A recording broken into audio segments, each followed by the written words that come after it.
ಅನ್ನಕ್ಕೆ ಗಜರೂಪದಂತೆ ಹೆಜ್ಜೆ ಇಟ್ಟುಕೊಂಡು ಬರ್ತಾ ಇರ್ತಾಳೆ. ನನಗೇನು, ನಾವೇ ಮಾಡಿಸ್ತಾ ಇರೋದು ಯಜ್ಞ, ನಮ್ಮ ದುಡ್ಡಿಗೆ ಒಳಪಟ್ಟು ಆ ಋಷಿಮನಿಗಳು ಬಂದಿದ್ದಾರೆ, ಯಜ್ಞವನ್ನು ಮಾಡ್ತಾ ಇದ್ದಾರೆ ಋತ್ವಿಜರು, ನಮ್ಮ ದುಡ್ಡಿಗೋಸ್ಕರ ಒಳಪಟ್ಟಿದ್ದಾರೆ ಅಂತ ಅಹಂಕಾರದಿಂದ ಕೂಡಿಕೊಂಡು ಮತ್ತಳಾಗಿ ಬರ್ತಾ ಇದ್ಲು. ಆ ಋತ್ವಿಜರು ನೋಡಿದರು, ಈ ಹವಿಸ್ಸನ್ನು ದ್ರುಪದರಾಜನ ರಾಣಿ ಕೊಡೋದೇ ಬೇಡ, ಅಗ್ನಿಗೆ ಹಾಕ್ಬಿಡ್ತೀವಿ ಅಂದರು. ತಾಯಿ ಅವಶ್ಯಕತೆನೇ ಇಲ್ಲ ಅಂದ್ಬಿಟ್ರು. ಅಂದರೆ ಆ ಸಾಮರ್ಥ್ಯ, ಬ್ರಹ್ಮತೇಜೋ ಬಲಂ ಬಲಂ, ಆ ಹವಿಸ್ಸನ್ನು ಅಗ್ನಿಯಲ್ಲಿ ಹಾಕ್ತಕ್ಕಂಥವರಾಗುತ್ತಾರೆ. ಅಗ್ನಿಯ ಮುಖಾಂತರ ದೃಷ್ಟದ್ಯುಮ್ನನ ಒಂದು ಆವಿರ್ಭೂತ ಅಂತಕ್ಕಂಥದ್ದು, ತದನಂತರದಲ್ಲಿ ದ್ರೌಪದಿಯ ಜನ್ಮ ಅಂತಕ್ಕಂಥದ್ದು ಆಗಿದೆ. ಈ ದ್ರೌಪದಿಯಲ್ಲಿ ಭಾರತೀ ದೇವಿ, ಶ್ಯಾಮಲ, ಶಚಿ, ಉಷಾ, ಹೀಗೆ ಆ ದೇವತೆಗಳ ಅಭಿಮನ್ಯವಾಗಿರ್ತಕ್ಕಂತಹ ಶರೀರ ಅಂತ ಆಚಾರ್ಯ ಮಧ್ವರು ತಿಳಿಸಿದರು. ಇದು ಹೇಗಾಯಿತು, ಯಾತಕ್ಕೋಸ್ಕರ ಈ ಅಭಿಮಾನ ಅಂತಕ್ಕಂಥದ್ದು ಆ ಶರೀರದಲ್ಲೇ ಬಂದಿದೆ ಎನ್ನುವ ಎಲ್ಲ ಪ್ರಶ್ನೆಗಳಿಗೆ ಆಚಾರ್ಯ ಮಧ್ವರು ಸುಂದರವಾದ ನಿರ್ಣಯವನ್ನು ಕೊಡ್ತಾರೆ. ದ್ರೌಪದಿ ದೇವಿ ಅವತಾರ ಮಾಡಿದಾಗ ಅವಳಿಗೆ ಶ್ರೀ ಅಂತಕ್ಕಂತಹ ನಾಮಕರಣವಾಯಿತು. ಶ್ರೀ ಅಂದ್ರೇನು? ಶಂರೂಪೇ ರಥತ್ವಾತ್ ಶ್ರೀ. ಶಂ ಅಂದ್ರೇನು? ಸುಖರೂಪನಾಗಿರ್ತಕ್ಕಂತಹ ಭರತ ಅಂದರೆ ಯಾರು? ವಾಯುದೇವರು, ಅವನಲ್ಲಿಯೇ ರಥಲಾದವಳು ಭಾರತೀ ದೇವಿ. ಅದರಿಂದ ಭಾರತೀ ದೇವಿಗೆ ಶ್ರೀ ಅಂತಕ್ಕಂಥದ್ದು ಕೂಡುತ್ತೆ. ಆದರೆ ಶ್ರೀ ಅನ್ನೋದು ಆ ದ್ರೌಪದಿ ದೇಹದಲ್ಲಿ ಆವಿಷ್ಟಿತರಾಗಿರ್ತಕ್ಕಂತಹ ಶಚಿ, ಶ್ಯಾಮಲಾ, ಉಷಾದೇವಿಯರಿಗೆ ಮತ್ತು ಪಾರ್ವತಿಯು ಆವಿಷ್ಟಿತರಾಗಿದ್ದಾಳೆ. ಆಚಾರ್ಯ ಮಧ್ವರು ಹೇಳ್ತಾರೆ, ಪಾರ್ವತಿಯ ರೂಪ ಅಂತಕ್ಕಂಥದ್ದು ಪಾತಿವ್ರತ್ಯಕ್ಕೆ ಹಾನಿ ತರದೆ ಕೇವಲ ಲೋಕದ ವ್ಯವಹಾರದಲ್ಲಿ ಮಾತ್ರ ಆವಿಷ್ಟಿತರಾಗಿದ್ಲಷ್ಟೇ. ಯಾಕೆಂದರೆ ಮುಂದೆ ಎಲ್ಲ ಉಪಾಖ್ಯಾನವನ್ನು ಆಚಾರ್ಯ ಮಧ್ವರು ಮತ್ತು ವಾದಿರಾಜರು ನಿರ್ಣಯಿಸಿ ಕೊಡ್ತಕ್ಕಂಥವರಾಗುತ್ತಾರೆ. ಇದರಲ್ಲಿ ಶಚಿ, ಶ್ಯಾಮಲ, ಉಷಾ ಅಂತಕ್ಕಂಥವರಿಗೆ ಶ್ರೀ ಅಂತಕ್ಕಂತಹ ನಾಮ ಹೇಗೆ ಕೂಡುತ್ತೆ ಅಂತ ವಾದಿರಾಜರು ಪ್ರಶ್ನೆ ಮಾಡಿಕೊಂಡು, ಆಶ್ರಯತ್ವಾತ್ ಶ್ರೀ, ಆಶ್ರಯಿಸಿಕೊಂಡಿದ್ದಾರಂತೆ. ಯಾರನ್ನ? ಇಂದ್ರಪದವಾಚ್ಯರಾಗಿರ್ತಕ್ಕಂತಹ ಅನೇಕ ಮನ್ವಂತರಗಳಲ್ಲಿ ಈ ಮೂರೂ ಜನ, ಯಾರದು? ನಕುಲ ಸಹದೇವರು ಅಂದರೆ ಅಶ್ವಿನಿ ದೇವತೆಗಳು, ಧರ್ಮರಾಜ, ಯಮಧರ್ಮರಾಜ ಮತ್ತು ಇಂದ್ರ, ಇವರು ನಾಲ್ಕೂ ಜನವೂ ಕೂಡ ಇಂದ್ರ ಪದವಿಯನ್ನು ಆಳ್ತಾರೆ. ಆದ್ದರಿಂದ ಅಂತಹ ಇಂದ್ರಪದಿ ವಾಚ್ಯರಾಗಿರ್ತಕ್ಕಂಥವರನ್ನು ಆಶ್ರಯಿಸಿಕೊಂಡಿದ್ದರಿಂದ ಇವರಿಗೆ ಶ್ರೀ ಅಂತಕ್ಕಂಥ ಹೆಸರು ಸಾರ್ಥಕವಾಯಿತು ಅಂತ ವಾದಿರಾಜರು. ಈ ರೀತಿಯಲ್ಲವರು ಶ್ರೀ ಅಂತ ಹೇಳಬೇಕು. ಆದರೆ ಭಾರತೀ ದೇವಿ ಶ್ರೀ ಬೇರೆ. ಅದೇನು? ಯಾವಾಗಲೂ ಸುಖರೂಪನಾಗಿರ್ತಕ್ಕಂಥ ವಾಯುದೇವರಲ್ಲಿ ರತನಾದವಳು. ಆದ್ದರಿಂದ ಆ ಶ್ರೀ ಬೇರೆ, ಈ ಶ್ರೀ ಬೇರೆ. ಶ್ರೀ ಅನ್ನೋದು ಒಂದೇ ಹೆಸರು, ಅದರ ಅರ್ಥ ಬೇರೆ ಅಂತ ವಾದಿರಾಜರು ವಿವರಣೆಯನ್ನು ಕೊಡ್ತಕ್ಕಂಥವರಾದರು. ಇನ್ನು ಮುಂದಕ್ಕೆ ಅವಳಿಗೆ ಕೃಷ್ಣ ಅಂತ ಹೆಸರು. ದ್ರೌಪದಿ ದೇವಿಗೆ ಕೃಷ್ಣ ಅಂತ ಯಾಕೆ ಹೆಸರು ಬಂತು? ಉತ್ಕೃಷ್ಟತ್ವ ಅಂತಂತಾರೆ ವಾದಿರಾಜರು. ಎಲ್ಲ ಸ್ತ್ರೀಯರ ಮಧ್ಯದಲ್ಲಿ ಉತ್ಕೃಷ್ಟವಾಗಿರ್ತಕ್ಕಂತಹ ರೂಪವನ್ನೇ ಅಂತ ಅರ್ಥ ಏನು? ರೂಪ ಅಂದರೆ ಸ್ತ್ರೀಯರನ್ನು ರೂಪದಿಂದ ಅಳಿಯಬೇಕು ಅಂತ, ದೇವತಾ ಸ್ತ್ರೀಯರನ್ನು. ಆದ್ದರಿಂದ ಆ ರೂಪದಿಂದ ಯಾವುದು ಔನ್ನತ್ಯದಿಂದ ಹೊಂದಿರತಕ್ಕಂತಹ ಪದವಿ ಭಾರತೀ ದೇವಿಯ ಪದವಿ. ಉತ್ಕೃಷ್ಟ ಅಂತ ಹೆಸರು. ಎಲ್ಲ ಸ್ತ್ರೀಯರ ಮಧ್ಯದಲ್ಲಿ ಉತ್ಕೃಷ್ಟವಾದವಳು ಭಾರತೀ ದೇವಿ. ಉತ್ಕೃಷ್ಟ ಅನ್ನುವುದೇ ಕೃಷ್ಣ ಎನ್ನುವ ಪದದ ಅರ್ಥ ಅಂದರು. ಯಾಕಂದರೆ ಕೃಷ್ಣ ಅಂದರೆ ಬರೀ ಕಪ್ಪು ಅಂತ ಅಷ್ಟೇ ಅಲ್ಲ ಅರ್ಥ, ಉತ್ಕೃಷ್ಟ ಅಂತಲೂ ಅರ್ಥ. ಊ ಅನ್ನುವ ಉಪಸರ್ಗವನ್ನು ತೆಗೆದು ಬಿಡಿ, ಕೃಷ್ಣ ಅಂತಾಗತ್ತೆ.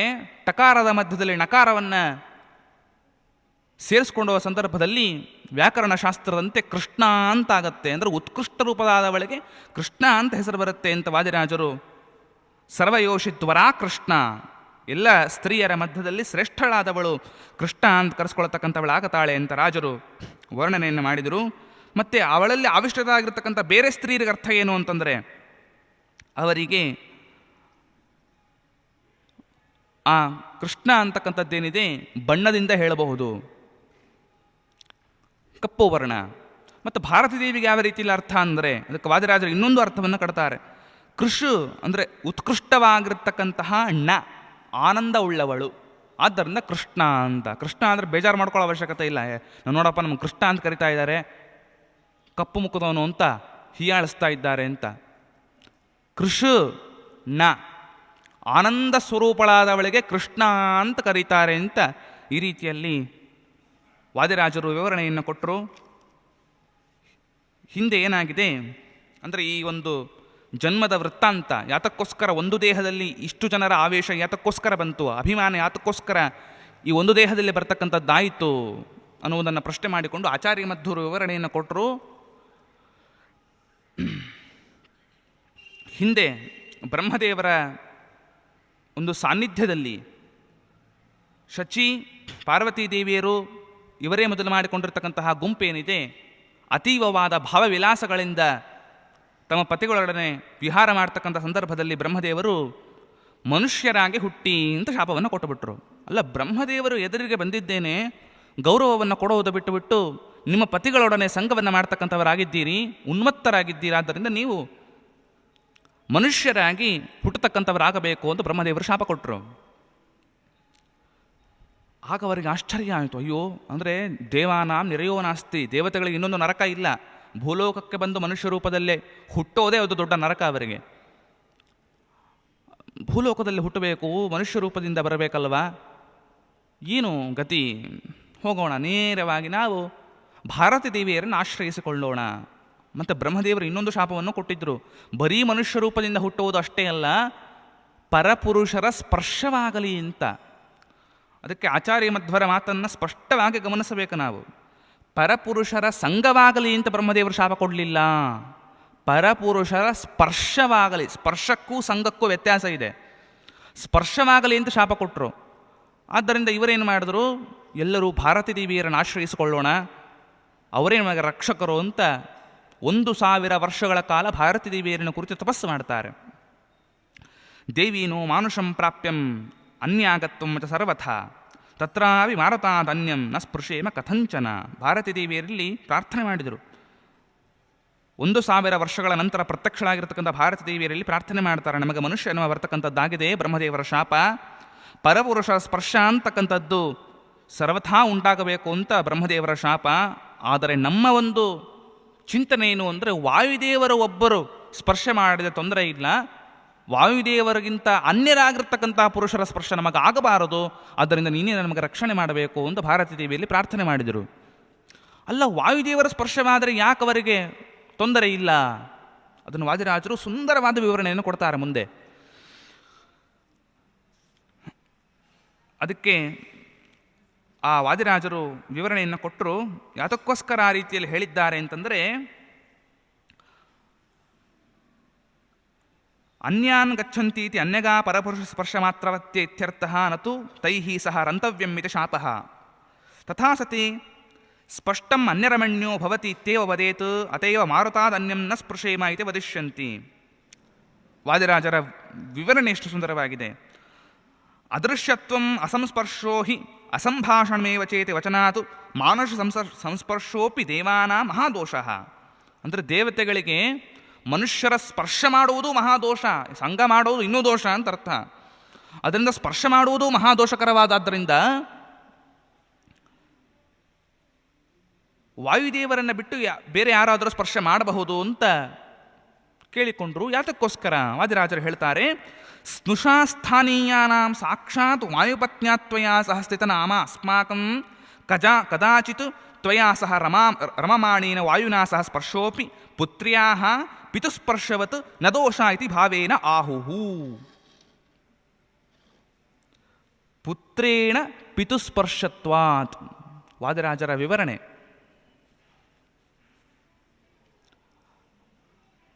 ವಾಯುದೇವರಿಗೆ ಪಾರ್ವತಿ, ಶಚಿ, ಶ್ಯಾಮಲ ಇವರಲ್ಲಿ ಏನಾಗಬೇಕು? ಸ್ನುಷ, ಸೊಸೆಯರಾಗಬೇಕು. ಭಾರತೀ ದೇವಿಯರಿಗೆ ಸೊಸೆಯರಾಗಬೇಕು. ಆದ್ದರಿಂದ ಸೊಸೆಯರನ್ನು ಮಗಳನ್ನಾಗಿ ನೋಡ್ತಕ್ಕಂತಹದ್ದು ಧರ್ಮ.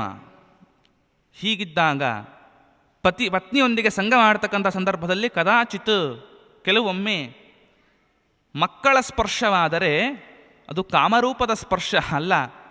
ಧರ್ಮಸ್ವರೂಪನಾಗಿರ್ತಕ್ಕಂತಹ ವಾಯುದೇವರು ಮಕ್ಕಳನ್ನು ಕಾಮಿಸ್ತಾನ? ಸರ್ವಥಾ ಇಲ್ಲ. ಇನ್ನೊಬ್ಬರಿಗೆ ಉಪದೇಶ ಮಾಡ್ತಕ್ಕಂತಹ ಜಗದ್ಗುರುಗಳು,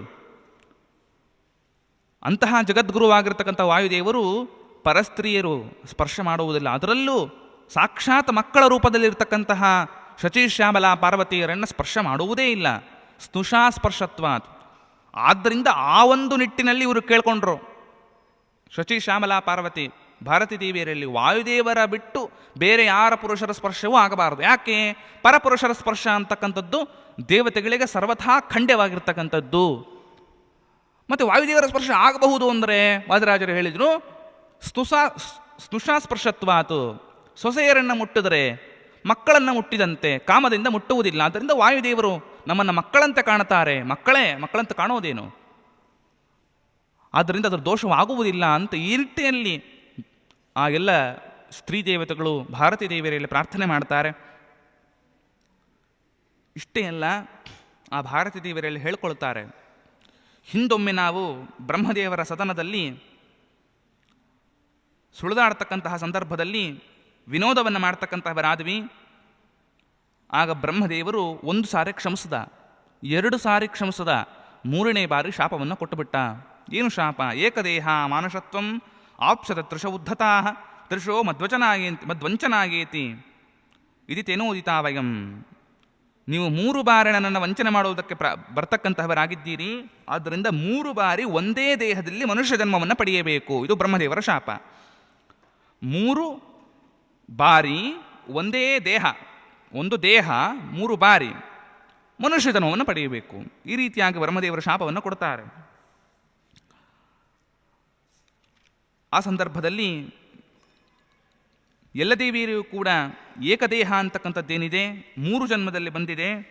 ಇದು ಬ್ರಹ್ಮದೇವರು ನೀಡಿರ್ತಕ್ಕಂತಹ ಶಾಪ.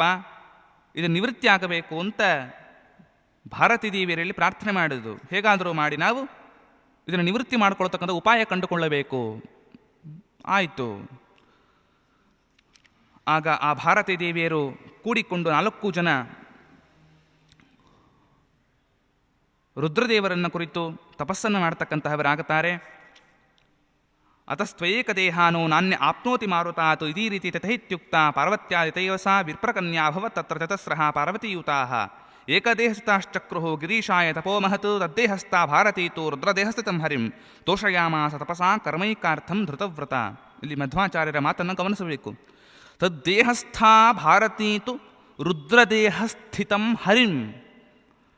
ಈ 5 ಜನ ಏನಾದರೂ ಕನ್ಯೆಯಂದರು ಒಬ್ಬ ವಿಪ್ರನ ಮಕ್ಕಳಾಗಿ ಹುಟ್ಟತಕ್ಕಂಥ, ಮಕ್ಕಳು ಅಂದರೆ ಮಗಳು, ವಿಪ್ರನ ಮಗಳಾಗಿ ಹುಟ್ಟತಕ್ಕಂಥವರಾಗುತ್ತಾರೆ. ಆ ಒಂದು ಕನ್ಯೆಯಲ್ಲಿಗೆ ಇಷ್ಟೂ ಜನರ ಒಂದು ಸನ್ನಿಧಾನ ಅಂಶ ಅಂತಕ್ಕಂಥದ್ದು ಕೂಡಿದೆ.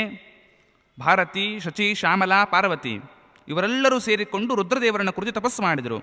ಆದರೆ ಅವರಲ್ಲಿ ಆವಿಷ್ಟಿತರಾಗಿರ್ತಕ್ಕಂಥ ಭಾರತೀ ದೇವಿ ಮಾತ್ರ ರುದ್ರದೇಹ ಸ್ಥಿತಂ ಹರಿಂ. ಯಾಕೆಂದರೆ ರುಜುವಾದ್ದರಿಂದ ಅಮ್ಮನವರು ಭಾರತೀ ದೇವಿಯರು ರುದ್ರದೇವರ ಅಂತರ್ಯಾಮಿಯಾಗಿರ್ತಕ್ಕಂಥ ಹರಿಯನ್ನು ಪ್ರಾರ್ಥನೆ ಮಾಡಿದ್ಲು, ರುದ್ರದೇವರನ್ನು ಪ್ರಾರ್ಥನೆ ಮಾಡಲಿಲ್ಲ. ಅದರ ಒಂದೇ ದೇಹ, ಅದರ ಒಳಗಡೆ 4 ಜನ, ಅದರ ಪ್ರಾರ್ಥನೆ ಮಾಡಿದ್ದು ಭಾರತೀ ದೇವಿ ಮಾತ್ರ ರುದ್ರದೇವರನ್ನು ಪ್ರಾರ್ಥನೆ ಮಾಡಿದ್ಲು. ಮಿಕ್ಕಿರೋರು ಬರೀ ರುದ್ರದೇವರನ್ನು ಪ್ರಾರ್ಥನೆ ಮಾಡಿದರು. ಹೇಗೋ ಹಾಗೆ ವಾದಿರಾಜರು ಕೂಡ ನವಗ್ರಹವನ್ನು ಸ್ತೋತ್ರ ಮಾಡಿದರು, ಬೆಟ್ಟಗುಡ್ಡಗಳನ್ನು ಸ್ತೋತ್ರ ಮಾಡಿದರು. ಒಂದು ತಕ್ಷಣ ಕೇವಲ ನವಗ್ರಹವನ್ನೇ ಸ್ತೋತ್ರ ಮಾಡುವುದು ಅವರ ಒಂದು, ಅದಕ್ಕೆ ಅವರ ಇತಿಹಾಸದಲ್ಲಿ ಒಂದು ಮಾತು ಬರುತ್ತೆ.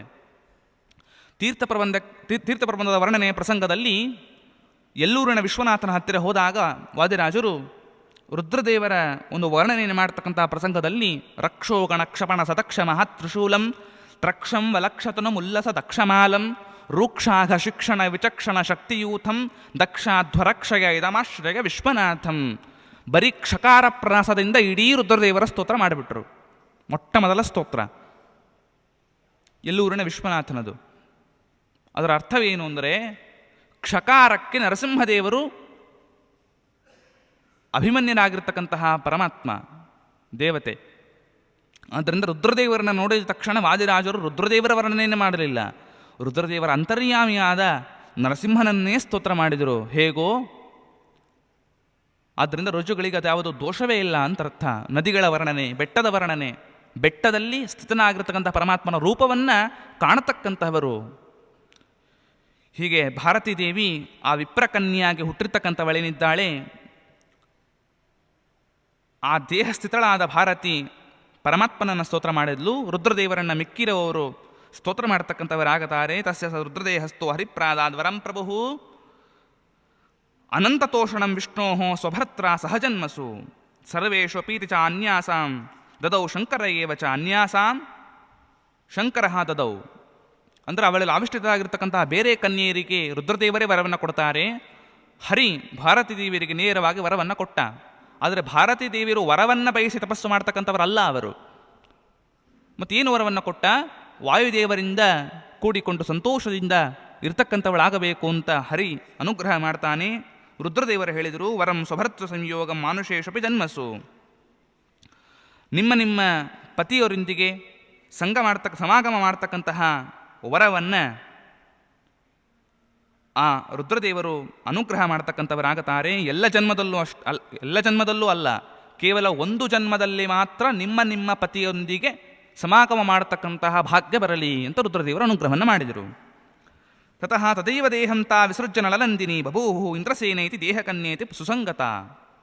ಅದೇ ವಿಪ್ರಕನ್ಯೆ ಮತ್ತೆ ನಲಮಹಾರಾಜನ ಮಗಳಾಗಿ ನಲನಂದಿನಿ ಅಂತ ಕರೆಸ್ಕೊಂಡ್ಳು. 4 ಜನ್ಮ ಬರಬೇಕು ಒಟ್ಟು. ಮೊಟ್ಟ ಮೊದಲನೆಯದ್ದು ಬ್ರಹ್ಮದೇವರು ಶಾಪ ಕೊಟ್ಟಿದ್ದು, 2ನೇ ಬಾರಿ ಮತ್ತೊಮ್ಮೆ ಬ್ರಹ್ಮದೇವರು ಶಾಪ ಕೊಡ್ತಾರೆ. ಮೊಟ್ಟ ಮೊದಲನೆಯದ್ದು ಕೇವಲ ಮನುಷ್ಯ ಜನ್ಮ ಸ್ವೀಕಾರ ಮಾಡಿ ಅಂತ, 2ನೇದ್ದು ಏಕದೇಹದಲ್ಲಿ 3 ಮನುಷ್ಯ ಜನ್ಮವನ್ನು ಸ್ವೀಕಾರ ಮಾಡಿ ಅಂತ. ಯಾಕಂದರೆ ಇದು ಪಂಚ ಇಂದ್ರ ಉಪಾಖ್ಯಾನ ಅಂತಕ್ಕಂಥದ್ದು ಬಹಳ ಸೂಕ್ಷ್ಮವಾಗಿ ಗಮನಿಸಬೇಕು. ಮೊಟ್ಟ ಮೊದಲನೇದು ಬ್ರಹ್ಮದೇವರು ಕೊಟ್ಟಿದ್ದೇನೋ 3 ಜನರಿಗೂ ಕೂಡ ಮನುಷ್ಯ ಜನ್ಮವನ್ನು ತಗೋಬೇಕು ಅಂತ ಅಷ್ಟೇ, ಪರಪುರುಷರ ಸ್ಪರ್ಶವಾಗಬೇಕು ಅಂತ. 2ನೇದ್ದೇನು ಬ್ರಹ್ಮದೇವರು ಶಾಪ ಕೊಟ್ಟಿದ್ದು ಏಕದೇಹವನ್ನು ಸ್ವೀಕಾರ ಮಾಡಿ 3 ಜನ್ಮವನ್ನು ತಾಳಬೇಕು ಅಂತ.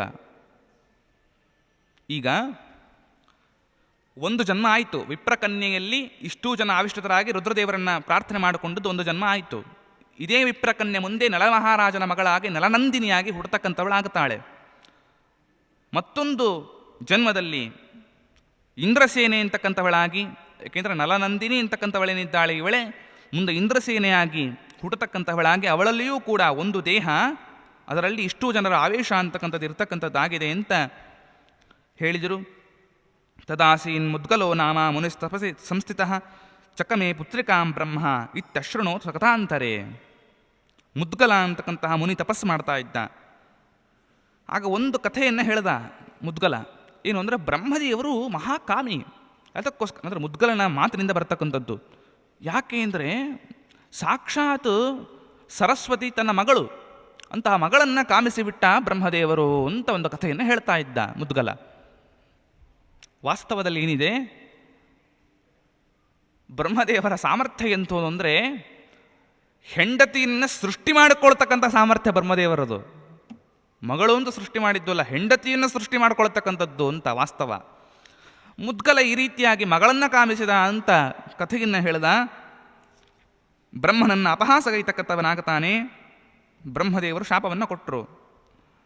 ನೀನು ಭಾರತಿ ಮೊದಲಾಗಿರ್ತಕ್ಕಂತಹ 5 ಮಂದಿ ದೇವಿಯರ ಸಂಘವನ್ನು ಮಾಡತಕ್ಕಂಥವನಾಗು, ಇದರಿಂದ ನಿನಗೆ ನರಕಾದ ಅನರ್ಥ ಸಾಧನ ಅಂತ ಬ್ರಹ್ಮದೇವರು ಶಾಪವನ್ನು ಕೊಡ್ತಾರೆ. ಇತಿ ರೀತಃ ತಮ್ಮ ತಪಸ್ಸಾ ತೋಷಯಾಮಾಸ ಮುದ್ಗಲಃ. ಈ ರೀತಿಯಾಗಿ ಹೇಳಿದಾಗ ಮುದ್ಗಲ ತುಂಬ ಸಂಕಟಪಟ್ಟು ಮತ್ತೆ ತಪಸ್ಸನ್ನು ಮಾಡ್ತಾನೆ ಬ್ರಹ್ಮದೇವರಲ್ಲಿ. ಆಗ ಅವನ ಶಾಪಕ್ಕೆ ಪ್ರತಿಯಾಗಿ ಶಾಪವನ್ನು ವರವನ್ನಾಗಿ ಪರಿಣಾಮ ಮಾಡ್ತಾರೆ ಬ್ರಹ್ಮದೇವರು. ಯೋಚನೆ ಮಾಡಬೇಡ, ನೀನು ಆ ದೇವಿಯರ ಸಂಘ ಅಂತಕ್ಕಂಥದ್ದು ಮಾಡೋದಿಲ್ಲ, ನೀನು ದೇಹದಲ್ಲಿ ಇದ್ದರೂ ಮೂರ್ಛೆ ಹೊಂದಿರುವಂತೆ ಇರ್ತೀಯ, ನಿನ್ನ ಒಳಗಡೆ ವಾಯುದೇವರ ಆವೇಶ ಬರುತ್ತೆ.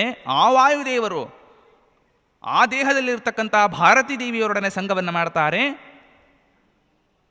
ಕೆಲವು ಕಾಲ ಮಾಡಿ ಇಂದ್ರಸೇನೆಯನ್ನು ಅಂದರೆ ಇಂದ್ರಸೇನೆಯಲ್ಲಿ ಆವಿಷ್ಟಲಾಗಿರ್ತಕ್ಕಂಥ ಭಾರತೀ ದೇವಿಯನ್ನು ವಾಯುದೇವರು ಸಂಘವನ್ನು ಮಾಡಿ ಕೆಲವು ದಿನಗಳ ನಂತರ ನೀನು ಮೂರ್ಛೆ ಹೋಗಿರ್ತೀಯಲ್ಲ, ನಿನ್ನ ಎಬ್ಬಿಸಿ ಅವರು ತಮ್ಮ ಮೂಲ ರೂಪಕ್ಕೆ ಹೋಗ್ಬಿಡ್ತಾರೆ.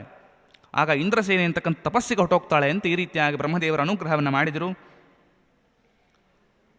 ಇದೇ ರೀತಿಯಾಗಿ ನಡೆದ ನಂತರದಲ್ಲಿ ಇಂದ್ರಸೇನೆ ಮತ್ತೆ ಆ ತಪಸ್ಸನ್ನು ಆಚರಿಸ್ತಕ್ಕಂತಹ ಸಂದರ್ಭ, ರುದ್ರದೇವರನ್ನು ಕುರಿತು ತಪಸ್ಸು ಮಾಡಿದ್ಲು. ಉಮಾದ್ಯ ರುದ್ರಮೇ ಮಾತ್ರ ತಪಶ್ಚಕ್ರು ಯಥಾಪುರ ಪ್ರತ್ಯಕ್ಷೇ ಚ ಶಿವೇ ಜಾತಿ ತತ್ತೇ ಹಸ್ತೆ ಚ ಕೇಶವೇ ಪೃಥಕ್ ಪೃಥಕ್ ಸ್ವಭರ್ತ್ರಾಪ್ತೇತಾ ಪಂಚಾಪ್ಯೇಕದೇಹಗಾಃ ಪ್ರಾರ್ಥಯಾಮಾಸುರಭವತ್ ಪಂಚಕೃತ್ವೋ ವಚೋಹಿತತ್. ಮತ್ತೆ ಆ ರುದ್ರದೇವರನ್ನು ಪ್ರಾರ್ಥನೆ ಮಾಡಿದರು. ಪತಿಂ ದೇಹಿ ಪತಿಂ ದೇಹಿ ಪತಿಂ ದೇಹಿ ಅಂತ 5 ಬಾರಿ ಕೇಳಿಕೊಂಡ್ರು. ಒಂದೇ ಬಾರಿ ಕೇಳಿದ್ದು. ಅವರಲ್ಲಿ ಆವಿಷ್ಟಿತರಾಗಿರ್ತಕ್ಕಂಥವರೇನಿದ್ದಾರೆ, ನಾವು 5 ಜನ ನಮ್ಮ ದೇಹದಲ್ಲಿ ಇದ್ದೇವೆ ಎನ್ನುವ ವಿಷಯವರೆಗೂ ಗೊತ್ತಿಲ್ಲ. ಒಂದು ದೇಹ, 5 ಜೀವಿಗಳು ಈ ದೇಹದಲ್ಲಿ ಇದ್ದಾರೆ ಅನ್ನುವ ವಿಷಯ ಪ್ರತ್ಯೇಕವಾಗಿ ಒಬ್ರಿಗೂ ಗೊತ್ತಿಲ್ಲ. ನಾವು ಒಬ್ಬರೇ ಇದ್ದೀವಿ ಅಂದ್ಕೊಂಡಿದ್ದಾರೆ. ಆ ಭ್ರಮೆಯಲ್ಲಿ ಅವರಿದ್ದಾರೆ. ಈ ಭ್ರಮೆ ಯಾರು ಕಲ್ಪನೆ ಮಾಡೋದು ಅಂದ್ರೆ ಪರಮಾತ್ಮನೇ ಕಲ್ಪನೆ ಮಾಡದ ಅಂತಾರೆ ರಾಜರು. ಒಂದು ದೇಹ, ಇದರಲ್ಲಿ ಎಷ್ಟು ಜೀವಿಗಳು? ಭಾರತೀ ದೇವಿಗೆ ಭ್ರಮೆ ಇಲ್ಲ. ಶಚಿ, ಶ್ಯಾಮಲ, ಪಾರ್ವತಿ, ಉಷಾ ಇವರೇನಿದ್ದಾರೆ, ನಾವು ಒಂದು ದೇಹದಲ್ಲಿ 4 ಜೀವಿಗಳು ಇದ್ದೇವೆ, ನಾವು ಪ್ರಾರ್ಥನೆ ಮಾಡ್ತಾ ಇದ್ದೇವೆ ಅನ್ನುವ ಜ್ಞಾನ ಅವರಿಗಿಲ್ಲ. ನಾವು ಇರೋದೇ ಒಂದು ಅಂದ್ಕೊಂಡ್ಬಿಟ್ಟಿದ್ದಾರೆ. ಈ ಭ್ರಮೆಯನ್ನು ಕಲ್ಪನೆ ಮಾಡಿದ್ದೇ ಭಗವಂತ. ಶಿವದೇಹ ಸ್ಥಿತೋ ವಿಷ್ಣುರ್ ಭಾರತೇತು ತದೋಪತಿಂ ಅನ್ಯಾಸಾಂ ಶಿವ ಏವಾಥ ಪರತದೋ ಚತುರಪತಿಂ. ಆಗ ರುದ್ರದೇವರು ಹೇಳಿದರು, 4 ಬಾರಿ 4 ಮಂದಿ ಪತಿಗಳು ಬೇರೆ ಸಿಗ್ತಕ್ಕಂಥವರಾಗುತ್ತಾರೆ ಅಂತ ಈ ರೀತಿಯಾಗಿ ವರವನ್ನು ಕೊಡ್ತಕ್ಕಂತಹ ನಿಟ್ಟಿನಲ್ಲಿ ಅಳಕ್ಕೆ ಪ್ರಾರಂಭ ಮಾಡಿಬಿಟ್ರು. ರುರುದುಹು ಅಳುವುದಕ್ಕೆ ಪ್ರಾರಂಭ ಮಾಡಿದರು.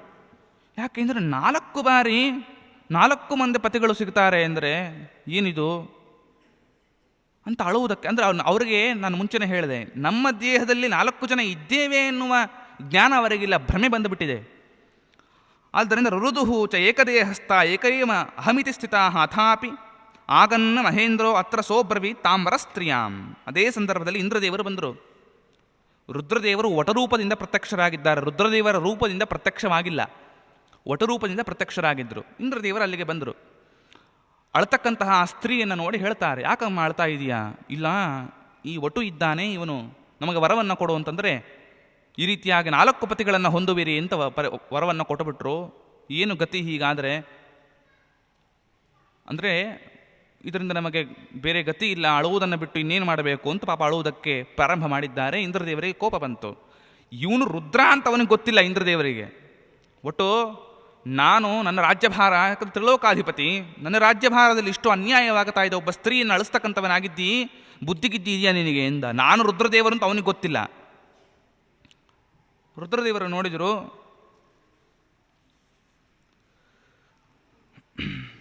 ಇತೀರಿತೆ ಶಿವಪ್ರಾಹ ಪತ ಮಾನುಷಮಾಪ್ನುಹಿ ಅಸ್ಯಾಷ್ಟಭರ್ತಾ ಭವಸಿ ತ್ವಂ ಏವೈಷ ವರಿಷ್ಯತಿ. ನಾನು ರುದ್ರದೇವರು ಅನ್ನೋದು ನಿನಗೂ ಗೊತ್ತಿಲ್ಲ.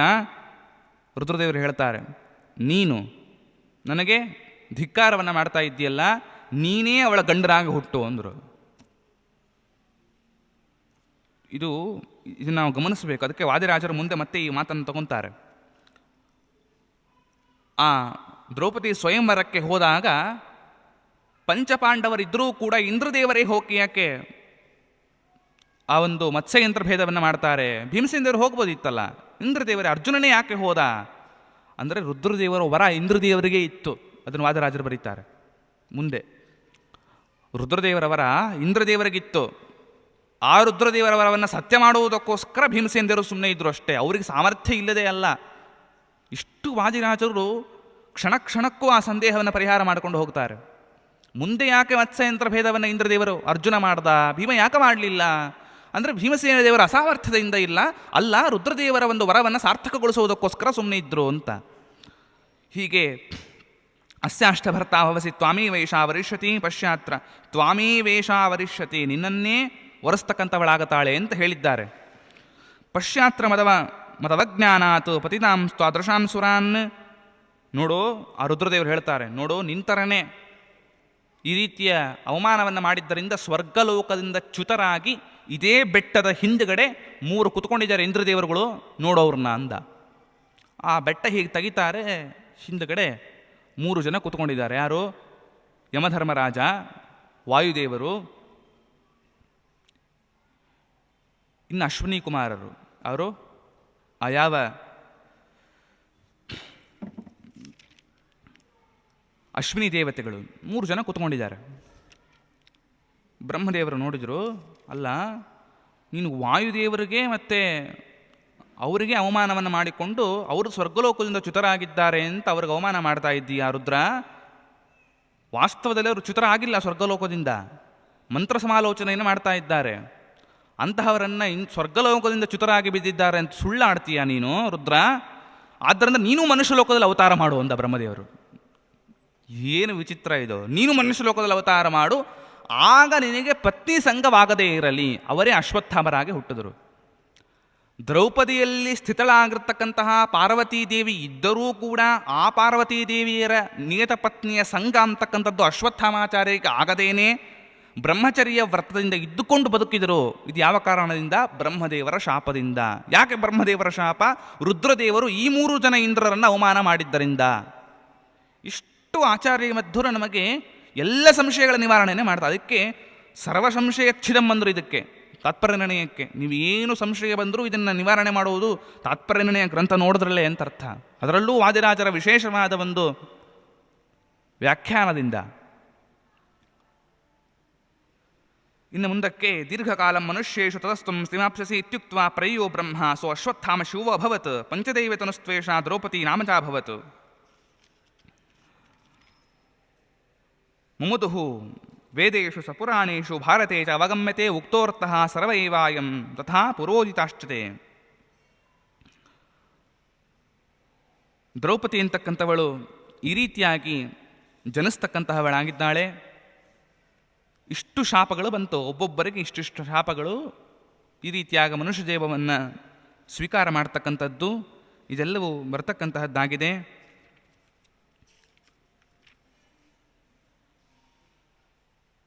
ಅಂತಹ ದ್ರೌಪದಿ ದೇವಿಯನ್ನು ವಿವಾಹ ಮಾಡಿಕೊಂಡ್ರು ಪಾಂಡವರು. ಆಗ ಧೃತರಾಷ್ಟ್ರನ ಬಳಿಯಲ್ಲಿ ಬಂದು ವಿದುರ ಹೇಳ್ತಾನೆ, ದ್ರೌಪದಿಯನ್ನು ಗೆದ್ದರು ಅಂತ ಅಷ್ಟೇ ಹೇಳ್ತಾನೆ. ಇದನ್ನು ಕೇಳಿದ ತಕ್ಷಣ ಧೃತರಾಷ್ಟ್ರ ಏನು ಅನ್ಕೊಂಡ, ಓಹೋ ನನ್ನ ಮಗ ದುರ್ಯೋಧನ ದ್ರೌಪದಿಯನ್ನು ಗೆದ್ದುಬಿಟ್ಟಿದ್ದಾನೆ ಅಂತ ಸಂತೋಷಪಟ್ಟು ವಿದುರನಿಗೆ ಒಂದು ಉಡುಗೊರೆಯನ್ನು ಕೊಟ್ಟುಬಿಡ್ತಾನೆ. ವಿದುರ ಸ್ವೀಕಾರ ಮಾಡ್ತಾನೆ ಅದನ್ನು. ಆಮೇಲೆ ಹೇಳ್ತಾನೆ, ಗೆದ್ದಿದ್ದು ನಿಮ್ಮ ಮಗ ಅಲ್ಲ, ಪಾಂಡವರು ಗೆದ್ದಿದ್ದು ಅಂತ. ಆಗ ಮುಜುಗರ ಆಗತ್ತೆ ಧೃತರಾಷ್ಟ್ರನಿಗೆ. ಅಲ್ಲಿ ವಾದಿರಾಜರು ಮತ್ತೆ ಬರೆದರು, ಅಲ್ಲ ಸುಳ್ಳನ್ನು ಹೇಳಿ ಆ ರೀತಿಯಲ್ಲಿ ಉಡುಗೊರೆ ಇಸ್ಕೋಬಹುದಾ ಪ್ರಶ್ನೆ. ವಾದಿರಾಜರು ಹೇಳಿದರು, ಪಾಂಡವರು ಗೆದ್ದಿದ್ದಾರೆ ಎನ್ನುವ ಸುಖ ಸಂತೋಷದ ಸಂದರ್ಭದಲ್ಲಿ ಆ ಊರನ್ನು ಆಳ್ತಕ್ಕಂತಹ ರಾಜ ಉಡುಗೊರೆಯನ್ನು ಕೊಡಲೇಬೇಕಾದದ್ದು ಕರ್ತವ್ಯ. ಆದ್ದರಿಂದ ಉಡುಗೊರೆ ಇಸ್ಕೊಂಡ್ರೆ ಹೊರತು ಅಲ್ಲಿ ಅನ್ಯಾಯ ಮಾಡಿ ಇಸ್ಕೊಂಡಿದ್ದು ಅಲ್ಲ ಅಂತ ವಿದುರನಿಗೆ ವಾದಿರಾಜರು ಈ ರೀತಿಯಾಗಿ ಅರ್ಥವನ್ನು ಕೊಡ್ತಕ್ಕಂಥವರಾಗುತ್ತಾರೆ. ಇನ್ನು ಆ ದ್ರೌಪದಿಯ ಪಂಚಪತಿತ್ವ ರಹಸ್ಯ ಅಂತಕ್ಕಂಥದ್ದು ಯಾವ ರೀತಿಯಲ್ಲಿ ಒಳಗೊಂಡಿದೆ ಅನ್ನುವುದನ್ನು ಮತ್ತೆ ತಾತ್ಪರ್ಯ ನಿರ್ಣಯದಲ್ಲಿ ಆಚಾರ್ಯ ಮಧ್ವರು ವಿವರಣೆ ಕೊಡ್ತಕ್ಕಂಥ ಸಂದರ್ಭದಲ್ಲಿ ವಾದಿರಾಜರು ಮತ್ತೆ ಅಲ್ಲಿ ಸುಂದರವಾದ ವಿವರಣೆಯನ್ನು ಲಕ್ಷಾಲಂಕಾರದಲ್ಲೂ ಭಾವಪ್ರಕಾಶಿಕೆಯಲ್ಲಿಯೂ ಸಂಶಯವನ್ನು ನಿವಾರಣೆ ಮಾಡ್ತಕ್ಕಂಥವರಾಗುತ್ತಾರೆ. ಯಾಕೆಂದರೆ ಇವತ್ತು ಲೋಕದಲ್ಲಿ ಅದೊಂದು ಕೆಟ್ಟ ಸಂಪ್ರದಾಯ ಬಂದುಬಿಟ್ಟಿದೆ. ದ್ರೌಪದಿ ವಸ್ತ್ರಾಪಹರಣ, ದ್ರೌಪದಿ ಅಂದರೆ ಪಂಚಪತಿತ್ವ. ಏನು ಪಂಚಪತಿತ್ವ ಅಂದರೆ ಅದರ ನಿಜವಾದ ಅರ್ಥವೇನು ಅನ್ನೋದನ್ನು ಆಚಾರ್ಯ ಮಧ್ವರು ಸುಂದರವಾದ ವಿವರಣೆಯನ್ನು ಕೊಡ್ತಾರೆ. ಊಷುಹು ತಥೈವ ಪರಿವತ್ಸರ ಪಂಚಕಂತೆ ಪಾಂಡವರು ಗೃಹೇ ಸುಸುಖಿನೋ ಅಖಿಲ ಭೋಗಯುಕ್ತಾ. ಗಾಂಧಾರಿ ಹೇಳ್ತಾಳೆ, ಕುಂತಿ ಆ ದ್ರೌಪದಿಯನ್ನು ದ್ರೌಪದಿಯನ್ನು ಕರೆದುಕೊಂಡು ಬಂದಾಗ ಗಾಂಧಾರಿ ಒಂದು ಮಾತು ಹೇಳ್ತಾಳೆ, ಇಲ್ಲಿ ನಮ್ಮ ಅರಮನೆಯಲ್ಲಿ ಇರಬೇಡಿ, ಪಾಂಡುವಿನ ಮನೆಯಲ್ಲಿ ಹೋಗಬೇಡಿ ಅಂತಾಳೆ. ಯಾತಕ್ಕೋಸ್ಕರ ಹಾಗೆ ಹೇಳಿದ್ಲು ಗಾಂಧಾರಿ ಅಂದರೆ, ನನ್ನ ಮಗ ಮಹಾ ದುಷ್ಟ ಅವನು, ಆದ್ದರಿಂದ ಈ ಮನೆಯಲ್ಲಿ ಒಂದು ಕ್ಷಣ ಇರಬೇಡಿ, ಪಾಂಡುವಿನ ಮನೆಯಲ್ಲಿ ಇದ್ದುಬಿಡಿ ಅಂತ ಹೇಳ್ತಾರೆ. ಹಾಗೆ ಪರಿವತ್ಸರ ಅಂದರೆ ಒಂದು ಗುರು ರಾಶಿ, ಅಂದರೆ ಗುರು ಒಂದು ರಾಶಿಯಲ್ಲಿ ಇರುವಷ್ಟು ಕಾಲ, ಅಷ್ಟು ಕಾಲದವರೆಗೂ ಪಾಂಡುವಿನ ಮನೆಯಲ್ಲಿ ಇರ್ತಕ್ಕಂತಹವನಾದರೂ ಪ್ರಾಯೋ ಹಿ ನಾಭಿಮತಿ ನಾಶ ಅವಾಪವಾಣಿ ತಸ್ಮಾನ್ ಮರುಚ್ಚ ಸಕಲೇಶು ಅಭಿವಿಷ್ಟ ಆಸೀತ್. ಪ್ರತಿದಿನವೂ ಕೂಡ ದ್ರೌಪದಿ ಕನ್ಯೆ ಆಗ್ತಿದ್ಲು ಅಂದರು. ಇದು ಆಚಾರ್ಯ ಮಧ್ವರ ಕೊಟ್ಟ ವಿಶೇಷವಾಗಿರ್ತಕ್ಕಂಥ ವ್ಯಾಖ್ಯಾನ. ಪ್ರತಿದಿನವೂ ದ್ರೌಪದಿ ಕನ್ಯೆ ಆಗ್ತಿದ್ಲು. ಹೇಗೆ? ಪ್ರತಿದಿನದಲ್ಲಿ ದ್ರೌಪದಿಯಲ್ಲಿ ಆವಿಷ್ಠಿತವಾಗಿರ್ತಕ್ಕಂತಹ ಶರೀರದ ಅಭಿಮಾನ ಅವತ್ತಿನ ದಿನವೇ ಹುಟ್ಟು, ಅವತ್ತಿನ ದಿನವೇ ಮರಣ. ಶರೀರದ ಅಭಿಮಾನ, ಶರೀರದ ಅಭಿಮಾನದ ಜನನ ಮರಣಗಳೇ ಹುಟ್ಟು ಸಾವುಗಳು. ಅವತ್ತಿನ ದಿನವೇ ಶರೀರದ ಅಭಿಮಾನದ ಹುಟ್ಟು, ಅವತ್ತಿನ ದಿನವೇ ಶರೀರ ಅಭಿಮಾನದ ಮರಣ. ಮತ್ತೆ ಮರುದಿನ ಮತ್ತೆ ಹೊಸ ಶರೀರ ಅಭಿಮಾನ. ಇನ್ನೊಂದು ವಿಶೇಷ ಕೊಡ್ತಾರೆ ವಾದಿರಾಜರು. ಏನು ಅಂದರೆ, ಭಾರತೀ ದೇವಿಯರು ಆ ಶರೀರದಲ್ಲಿ ಯಾವಾಗಲೂ ಆವಿಷ್ಠಿತರಾಗಿದ್ದರು. ಇಲ್ಲಿ ಒಂದು ಪ್ರಶ್ನೆ ಬಂತು,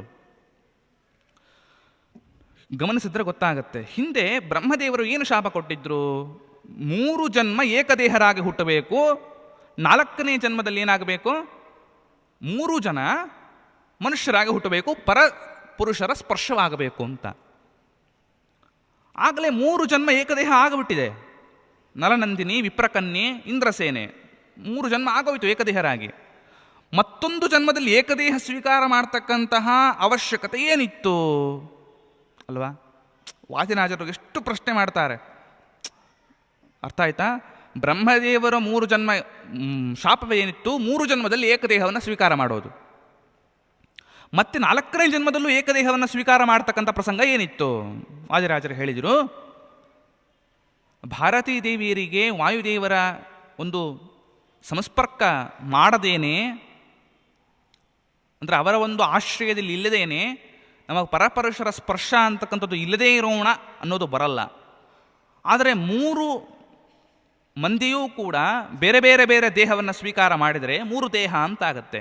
3 ದೇಹದಲ್ಲೂ ಭಾರತೀ ದೇವಿಯರ ಆವೇಶ, 3 ದೇಹ ಇನ್ನೊಂದು ಆ ಪುರುಷರಲ್ಲಿ ವಾಯುದೇವರ ಆವೇಶ. ಇಷ್ಟೆಲ್ಲ ವಾಯುದೇವರಿಗೆ ಭಾರತೀ ದೇವಿಯರಿಗೆ ಯಾಕೆ ನಾವು ಶ್ರಮವನ್ನು ಕೊಡಬೇಕು? 3 ರೂಪ ತಗೊಂಡು ಭಾರತೀ ದೇವಿ ತಗೊಳ್ಳೋದ್ರಲ್ಲೇನೂ ಇಲ್ಲ, ಅನುಚಿತ ಅಂತ ಅನಿಸ್ಕೊಳ್ಳುತ್ತೆ. ಆದ್ದರಿಂದ ವಾಯುದೇವರಿಗೆ ಭಾರತೀ ದೇವರಿಗೆ ಆ ರೀತಿಯಾದ ಒಂದು ಅನುಚಿತವಾದ ರೀತಿಯಲ್ಲಿ ಆಗ್ತಕ್ಕಂಥದ್ದು ನಮಗೆ ಇಷ್ಟವಿಲ್ಲವಾದ್ದರಿಂದ ಒಂದೇ ದೇಹದಲ್ಲಿ ಸ್ವೀಕಾರ ಮಾಡಿಕೊಂಡು ಒಂದು ಅರ್ಥ. ಎರಡನೇದ್ದು, 3 ದೇಹವನ್ನು ನಾವು ಸ್ವೀಕಾರ ಮಾಡಿಬಿಟ್ರೆ ಪರಪುರುಷರ ಸ್ಪರ್ಶ ಆಗೇ ಆಗುತ್ತೆ. ದೊಡ್ಡ ದೊಡ್ಡ ದೈತ್ಯರಿದ್ದಾರೆ, ಆದ್ದರಿಂದ ಅದನ್ನು ಬಿಡಿಸ್ಕೊಳ್ಳೋಕೆ ನಮ್ಮ ಕೈಲಿ ಆಗಲ್ಲ. ಅದರಿಂದ ಒಂದೇ ದೇಹ ಸ್ವೀಕಾರ ಮಾಡಿಬಿಟ್ರೆ ಭಾರತೀ ದೇವಿಯಲ್ಲಿ ನಮಗೆ ಆಶ್ರಯವನ್ನು ಕೊಡ್ತಕ್ಕಂಥವಳಾಗತಾಳೆ ಎನ್ನುವ ನಿಟ್ಟಿನಲ್ಲಿ ಒಂದು ದೇಹದಲ್ಲಿ ಈ ಜನ ಬರ್ತಕ್ಕಂತಹವರಾಗಿದ್ದಾರೆ. ಅಲ್ಲಿ ವಾದಿರಾಜರು ಹೇಳಿದರು, ಪಾರ್ವತೀ ದೇವಿ ಪಾತಿವ್ರತ್ಯಕ್ಕೆ ಹಾನಿ ಇಲ್ಲದೇನೆ ಲೋಕ ವ್ಯವಹಾರದಲ್ಲಿ ಮಾತ್ರ ತೊಡಗಿಸಿಕೊಂಡು ಇದ್ದಳು. ಇನ್ನು 3 ಜನ ಶಚಿ, ಶ್ಯಾಮಲಾ, ಉಷಾದೇವಿಯರು, ಇವರು ಪ್ರತಿದಿನವೂ ಯಾವಾಗ ಧರ್ಮರಾಜ ದ್ರೌಪದಿಯನ್ನು ಬಯಸ್ತಾ ಇದ್ನೋ ಅವತ್ತಿನ ದಿನ ಶ್ಯಾಮಲಾದೇವಿ ಆ ದೇಹದಲ್ಲಿ ಶರೀರಾಭಿಮಾನದಿಂದ ಹುಟ್ಟತಕ್ಕಂಥವಳಾಗಿದ್ಲು. ಅವತ್ತಿನ ದಿನ ಈ ಇಬ್ಬರು ಯಾರವರು, ಶಚೀದೇವಿ ಮತ್ತು ಉಷಾದೇವಿಯರು ಮರಣದ ಅವಸ್ಥೆಯಲ್ಲಿ ಇರುವಂತೆ ಇದ್ದರು. ಮರಣದ ಅವಸ್ಥೆ ಆಚಾರ್ಯ ಮಧ್ವರು ಸ್ಪಷ್ಟ ಬರೀತಾರೆ. ಅದಕ್ಕೆ ವಾದಿರಾಜರು ಇನ್ನೂ ವ್ಯಾಖ್ಯಾನ ಬರೆದರು. ಮರಣದ ಅವಸ್ಥೆಯಲ್ಲಿ ಏನು ಮಾಡ್ತಾರೆ? ಹರಿಸ್ಮರಣೆಯನ್ನು ಮಾಡಿಕೊಂಡು ಇದ್ದರು. ಮರಣದ ಅವಸ್ಥೆ ಹರಿಸ್ಮರಣೆ ಬಿಟ್ಟಿಲ್ಲ. ಆದರೆ ಅದು ಸುಷುಪ್ತಿ ಅಲ್ಲ, ಮೂರ್ಛೆ ಅಲ್ಲ, ಪಿಶಾಚಿಯ ಆವಿಷ್ಠ ಅಲ್ಲ, ಮರಣಾವಸ್ಥೆ. ಮರಣಾವಸ್ಥೆಯಲ್ಲಿ ಇದ್ದಾರೆ, ಹರಿಸ್ಮರಣೆ ಮಾಡ್ತಾ ಇದ್ದಾರೆ. ಆದ್ದರಿಂದ ಯಾವಾಗ ಧರ್ಮರಾಜ ದ್ರೌಪದಿಯನ್ನು ಬಯಸ್ತಾನೋ ಆಗ ಶ್ಯಾಮಲಾದೇವಿಯ ಶರೀರ ಅಭಿಮಾನ ಹೆಚ್ಚುತ್ತಾ ಇತ್ತು. ಮಿಕ್ಕ 3 ಜನ ಯಾರೋ, ಮಿಕ್ಕ 2 ಭಗವಂತನ ಸ್ಮರಣೆ ಮಾಡ್ತಿದ್ರು. ಭಾರತೀ ದೇವಿ ಏನು ಮಾಡ್ತಿದ್ಲು? ಭಾರತೀ ದೇವಿಯರು ಧರ್ಮರಾಜನಲ್ಲಿ ಆವಿಷ್ಠಿತನಾಗಿರ್ತಕ್ಕಂಥ ವಾಯುದೇವರೊಡನೆ ಸಂಘ ಮಾಡ್ತಿದ್ರು. ಏನಿದೆಲ್ಲ ಅರ್ಥ ಆಗಲ್ಲ. ಅದಕ್ಕೆ ಆಚಾರ್ಯ ಮಧ್ವರು ಒಂದು ಮಾತು ಬರೆದು ಬಿಡ್ತಾರೆ. ಧರ್ಮರಾಜ, ನಕುಲ ಸಹದೇವರು, ಅರ್ಜುನ, ಈ 4 ಜನರಲ್ಲಿ ವಾಯುದೇವರ ವಿಶೇಷ ಆವೇಶ ಇತ್ತು. ದ್ರೌಪದಿಯಲ್ಲಿ ಆವಿಷ್ಠಿತವಾಗಿರತಕ್ಕಂಥ, ಯಾಕಂದರೆ ಭಾರತೀ ದೇವಿಗೆ ನಿದ್ರೆ ಮರಣ ಅದು ಇಲ್ಲವಾದ್ದರಿಂದ ಭಾರತೀ ದೇವಿ ಯಾವಾಗಲೂ ಇರ್ತಕ್ಕಂಥವಳಾದ್ಲು. ಅಂತಹ ಭಾರತೀ ದೇವಿಯ ಒಡನೆ ಧರ್ಮರಾಜನಲ್ಲಿ ಆವಿಷ್ಠಿತನಾಗಿರ್ತಕ್ಕಂತಹ ವಾಯುದೇವರು ಸಂಘವನ್ನು ಮಾಡಿದರು. ಧರ್ಮರಾಜರು ಶ್ಯಾಮಲೆಯೊಡನೆ ಮಾತ್ರ ಸಂಘ ಮಾಡಿದರು. ಇದು ಹೇಗೆ ಅಂದರೆ ಆಚಾರ್ಯ ಮಧ್ವರು ನಮ್ಮ ವಾದಿರಾಜರು ಹೇಳ್ತಾರೆ, ಅತಿಮಾನುಷತ್ವಾತ್. ಇದನ್ನು ಯಾರಿಗೂ ಕೂಡ ನಾವು ಇಮ್ಯಾಜಿನ್ ಕೂಡ ಮಾಡೋಕ್ಕಾಗಲ್ಲ ಅಂದರು. ಅತಿಮಾನುಷತ್ವಾತ್, ಅಷ್ಟು ಶ್ರೇಷ್ಠವಾಗಿರ್ತಕ್ಕಂಥ ಧರ್ಮವನ್ನು ಆ ದ್ರೌಪದಿ ದೇವಿ ಪಾಲಿಸ್ತಕ್ಕಂಥವಳಾಗಿದ್ಲು. ಆದರೆ ಇನ್ನೊಂದು ಪ್ರಶ್ನೆ ಬಂತು. ವಾದಿರಾಜರು ಎಷ್ಟು ವಿವರಣೆಯನ್ನು ಕೊಡ್ತಾರೆ. ಇನ್ನೊಂದು ಪ್ರಶ್ನೆ ಬರುತ್ತೆ, ಹಾಗಾದರೆ ಧರ್ಮರಾಜನಿಗೆ ದ್ರೌಪದಿಯಲ್ಲಿ ಆವಿಷ್ಠಿತವಾಗಿರತಕ್ಕಂತಹ ಭಾರತೀ ದೇವಿಯರೊಡನೆ ಸಂಘ ಅಂದರೆ ಭಾರತೀ ದೇವಿಯರು ಕಾಣಿಸ್ತಿರ್ಲಿಲ್ವಾ? ಸಂಘ ಮಾಡಬೇಕಾದ್ರೆ ಬರೀ ಶ್ಯಾಮಲ ಕಾಣಿಸ್ತಾ ಇದ್ಲ, ಭಾರತೀ ದೇವಿಯ ಒಂದು ಚಿತ್ರಣ ಧರ್ಮರಾಜನಿಗೆ ಬರ್ತಾ ಇರಲಿಲ್ವಾ? ವಾದಿರಾಜರು ಹೇಳ್ತಾರೆ, ಧರ್ಮರಾಜನ ಬುದ್ಧಿಯನ್ನು ವಾಯುದೇವರು ನಿಷ್ಕ್ರಿಯಗೊಳಿಸ್ತಾ ಇದ್ರಂತೆ. ಅದಕ್ಕೆ ಒಂದೇ ಮಾತು ಹೇಳಿಬಿಟ್ರು ವಾದಿರಾಜರು, ಅತಿಮಾನುಷತ್ವ ಅಂತರ್ಥ. ಯಾರಿಗೂ ಅರ್ಥವೇ ಆಗಲ್ಲ ಇದು. ಮತ್ತೆ ಬಿಡಿಸಿ ಹೇಳಿಬಿಡ್ತೇನೆ. ಧರ್ಮರಾಜನಲ್ಲಿ ಇರ್ತಕ್ಕಂತಹ ವಾಯುದೇವರು ದ್ರೌಪದಿಯಲ್ಲಿರುವ ಭಾರತೀ ದೇವಿಯೊಡನೆ ಸಂಗ ಮಾಡ್ತಿದ್ರು. ಧರ್ಮರಾಜರು ಶ್ಯಾಮಲೆಯೊಡನೆ ಮಾಡ್ತಿದ್ರು. ಆ ಧರ್ಮರಾಜರು ಭಾರತೀ ದೇವಿ ದ್ರೌಪದಿಯಲ್ಲಿ ಆವಿಷ್ಟಿತವಾಗಿರ್ತಕ್ಕಂಥ ಭಾರತೀ ದೇವಿಯಲ್ಲಿ ಬುದ್ಧಿ ಹೋಗ್ತಾ ಇರಲಿಲ್ವಾ ಅಂದರೆ ವಾಯುದೇವರು ಒಂದು ರೂಪದಿಂದ ಧರ್ಮರಾಜನ ಒಂದು ಬುದ್ಧಿಯನ್ನು ನಿಷ್ಕ್ರಿಯಗೊಳಿಸಿಬಿಡ್ತಿದ್ದರು ಭಾರತೀ ದೇವಿಯ ನಿಟ್ಟಿನಲ್ಲಿ. ಇಷ್ಟು ಕೆಲಸವನ್ನು ವಾಯುದೇವರು ಮಾಡ್ತಿದ್ದರು. ಆದ್ದರಿಂದ ದಿನನಿತ್ಯದಲ್ಲೂ ಪ್ರತಿದಿನವೂ ಕೂಡ ಕನ್ಯೆಯಾಗಿ ಹೊಸ ಹೊಸ ರೀತಿಯಲ್ಲಿ ಹುಟ್ಟತಕ್ಕಂಥವಳಾಗಲಿ, ಶರೀರ ಅಭಿಮಾನ ಹುಟ್ಟು, ಶರೀರ ಅಭಿಮಾನ ನಾಶ, ಮತ್ತೆ ಮರುದಿನ ಮತ್ತೆ ಶರೀರದ ಅಭಿಮಾನ, ಹೊಸ ಶರೀರದ ಅಭಿಮಾನದ ಹುಟ್ಟು, ಶರೀರಾಭಿಮಾನದ ನಾಶ, ಇಷ್ಟು ದ್ರೌಪದಿ ದೇವಿಯ ಶರೀರದಲ್ಲಿ ಇಷ್ಟು ಕೆಲಸಗಳು ಆಗ್ತಿತ್ತು. ಆದ್ದರಿಂದ ಅವಳು ಮಹಾಪತಿವ್ರತ ಶಿರೋಮಣಿ ಅಂತ ಮೊಟ್ಟ ಮೊದಲ ಬಾರಿಗೆ ಹಿಂದೂ ಸಮಾಜಕ್ಕೆ ದ್ರೌಪದಿ ದೇವಿಯ ಪಂಚಪತಿತ್ವ ರಹಸ್ಯವನ್ನು, ಪಂಚಇಂದ್ರ ಉಪಾಖ್ಯಾನವನ್ನು ಕೊಟ್ಟಿರ್ತಕ್ಕಂತಹ ದೊಡ್ಡ ಅಗ್ರಗಣಿಗಳು ನಮ್ಮ ಉಡುಪಿಯ ಆಚಾರ್ಯ ಮಧ್ವರು, ವಾದಿರಾಜಗುರು ಸಾರ್ವಭೌಮರು. ಹೀಗೆ ಆ ದ್ರೌಪದಿ ದೇವಿಯ ಒಂದು ವೈಶಿಷ್ಟ್ಯತೆಯನ್ನು ಹೇಳ್ತಕ್ಕಂಥವನಾಗಿ ಇನ್ನು ಮುಂದಕ್ಕೆ ಏನಾಯಿತು, ಆ ದ್ರೌಪದಿ ದೇವಿ ವಿವಾಹವೆಲ್ಲವಾದ ಮೇಲೆ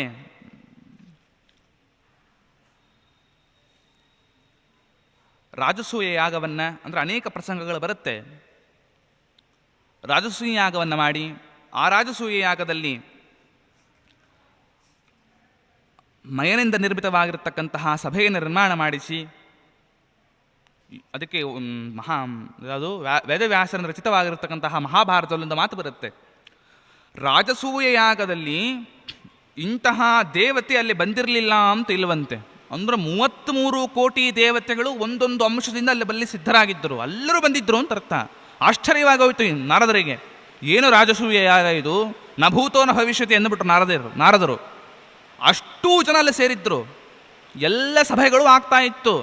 ಭೀಮಸೇನ ದೇವರೇ ಸಭಾ ನಿರ್ವಾಹಕರು, ವೇದವ್ಯಾಸ ದೇವರು ಅಧ್ಯಕ್ಷರು, ಜ್ಞಾನದ ಗೋಷ್ಠಿ, ನ್ಯಾಯಸುಧಾ ವಾಕ್ಯಾರ್ಥ. ಅಲ್ಲಿ ಭೀಮಸೇನ ದೇವರು ಕಾರ್ಯನಿರ್ವಾಹಕರು, ವೇದವ್ಯಾಸ ದೇವರು ಅಧ್ಯಕ್ಷರು.